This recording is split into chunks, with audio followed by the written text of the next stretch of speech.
नमस्कार। तो योग से संबंधित कुछ अवधारणाएं जुड़ी हुई हैं जिनकी वजह से समाज का बहुत बड़ा हिस्सा जो योग करने से रह जाता है, जिसकी वजह से वो योग नहीं कर पाते। तो योग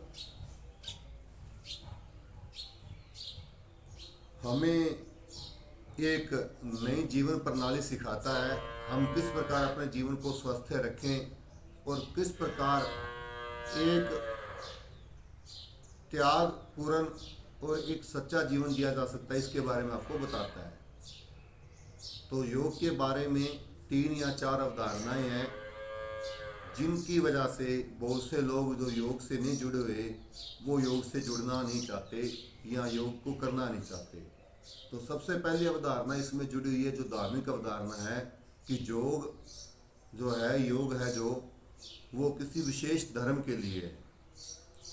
जैसा कि आप सभी जानते हैं, योग का जो उद्भव हुआ है वो भारत में हुआ है और प्राचीन समय से भारत में ऋषि मुनियों से हुआ है। इसलिए कई बार लोग ये सोच लेते हैं कि योग केवल हिंदू धर्म के लोगों के लिए जरूरी है। और ऐसा पहले हमारे टीवी पर आपने देखा होगा, टीवी चैनलों पर बहुत सी एक मूर्खता फैलाएगी, बहुत बड़ी बड़ी डिबेटें हुई सूर्य नमस्कार को रिलेटेड, किन्हीं 2 धर्मों के बीच में अपवाद पैदा किया गया चैनलों के द्वारा अपनी टीआरपी बढ़ाने के लिए, जो कि एक बहुत ही निंदनीय घटना थी। और ऐसी ही जो लोगों की मानसिकता बन जाती कि योग केवल हिंदू कर सकते हैं, सिख मुस्लिम या बौद्ध जैन इसको नहीं कर सकते, यह उन्हीं के लिए उनके धर्म से जुड़ा हुआ है। तो ये जो अवधारणा गलत है, क्योंकि योग एक धार्मिक दिनचर्या ना होकर एक शारीरिक कसरत है। और शारीरिक कसरत के साथ साथ आपके शारीरिक, मानसिक, भावात्मक और आध्यात्मिक विकास के लिए एक ये वैज्ञानिक प्रक्रिया का, एक विज्ञान का कार्य करता है। तो इसलिए योग किसी धर्म से नहीं जुड़ा हुआ, सभी लोगों को योग अच्छे से करना चाहिए और इसका लाभ लेना चाहिए। दूसरी जो अवधारणा है कि योग केवल पुरुषों के लिए है, क्योंकि योग के अंदर बहुत से कठिन नियम होते हैं, जिस वजह से योग को करना, उसके नियमों का पालन करना बहुत मुश्किल है। आपने देखा होगा, महिलाएं ज़्यादातर पुरुषों से, या कई बार स्कूलों में देखते हैं, जब जितने लड़के डिसिप्लिन होते हैं उनसे ज़्यादा लड़कियां डिसिप्लिन होती हैं।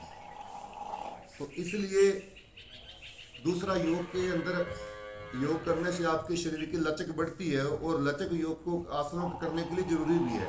और जो लड़कियों की लचक होती है, जो उनके शारीरिक का लचीलापन होता है, वो लड़कों की अपेक्षा तुलनात्मक थोड़ा सा ज़्यादा होता है। तो इसलिए योग केवल लड़कों के लिए, केवल पुरुषों के लिए नहीं है, ये महिलाओं के लिए भी उतना ही जरूरी है। तो ये भी एक अवधारणा जिस वजह से योग से बहुत से लोग नहीं जुड़ पाते। तीसरी जो अवधारणा है कि योग केवल एक संन्यास का, जो एक त्याग का है और संन्यास का मार्ग है, केवल सन्यासी लोग इसको कर सकते हैं। तो ऐसा बिल्कुल नहीं है। प्राचीन समय में इसको ऋषि मुनियों ने आरंभ किया योग को, लेकिन ऐसा बिल्कुल भी नहीं है कि इसको कोई गृहस्थ, जो अपने गृहस्थ का पालन करता है व्यक्ति, वो नहीं कर सकता। तो योग को करने के लिए जरूरी नहीं कि आप संन्यास लें, घर से जंगलों में निकले। ये एक धार्मिक प्रक्रिया ना होकर एक शारीरिक कसरत है। इसको आप घर पर करें, अपने कहीं भी पार्क में, मैदान में, कहीं भी कर सकते हैं। तो ये भी एक अवधारणा जो जुड़ी योग से गलत है। तो इस प्रकार की अवधारणाओं के धारणी ना बने, योग को बढ़ाने में, अपने शरीर को मजबूत करने में मदद करें। चौथी जो अवधारणा है कि योग केवल बीमार लोग कर सकते हैं।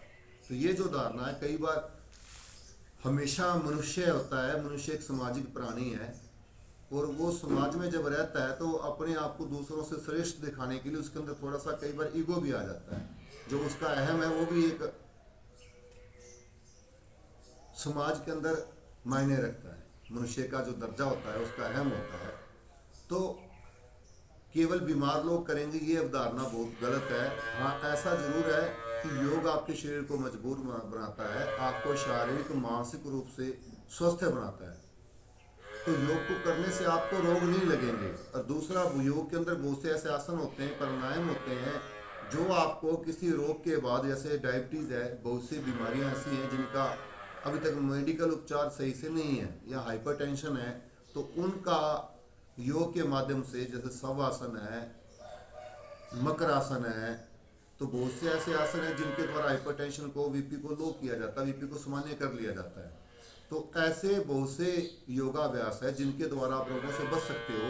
लेकिन ये कदापि सत्य नहीं है कि आप जब बीमार होंगे तभी योग करेंगे, कि एक स्वस्थ व्यक्ति योग नहीं कर सकता।